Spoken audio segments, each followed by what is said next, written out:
good morning to all present here. This is Sali of class 11 from LPM Public School, Gola Bazar, Gorakhpur. Today I am here present to explain a very interesting topic of physics, which is the Newton law of motion.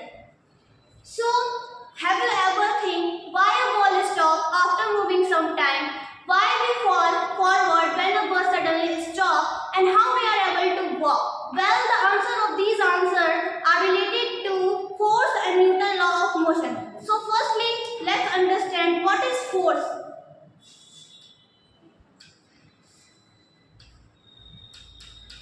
So, the force is push or pull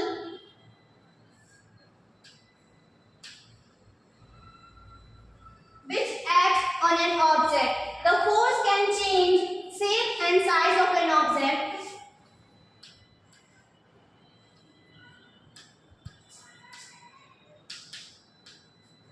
It can stop a moving object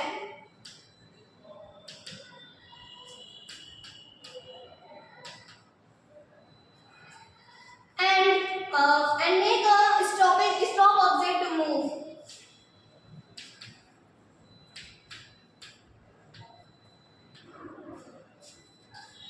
Now let's begin with the Newton law of motion. So there are three laws of Newton's, and the first one is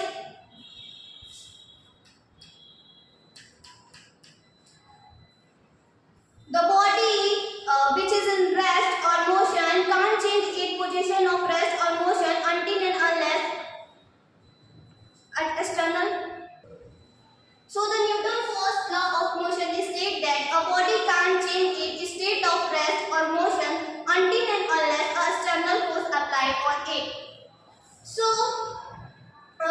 for example, when we move in a bus, like assume that this is the bus and here you are standing, and when the bus applies a force, we move forward, and due to the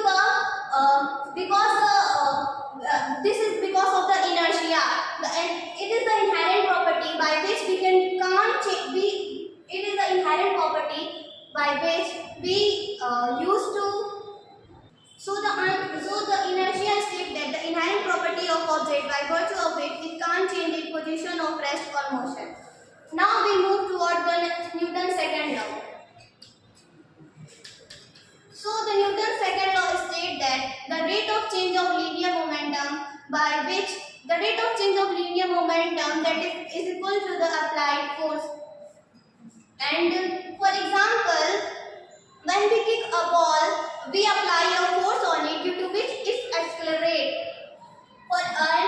For example, this is the ball and we apply force on it, and this accelerates in the direction of the force. And from here, when we apply more force, it accelerates more. And from here, we get the relationship that the acceleration is directly proportional to force. And as we know that when we remove the sign, we get a constant, and from here we get the formula that is force is equal to mass. And as we can see that force is directly proportional to dp upon dt. And here we can write P is equal to mv, and we get this formula that force is equal to mass into acceleration. Now move on toward the Newton's third law.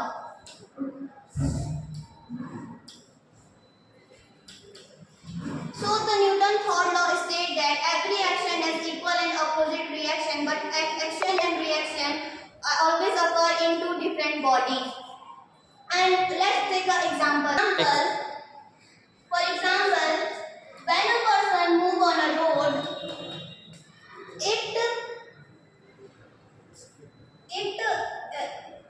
it applies force on the ground in this direction. As the result of this, the ground apply equal and opposite force in the direction of this, due to which we are able to walk.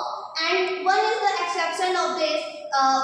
The centrifugal and centripetal force are not example of Newton's third law, because they are applied in the same body, due to which it's not example of Newton's third law.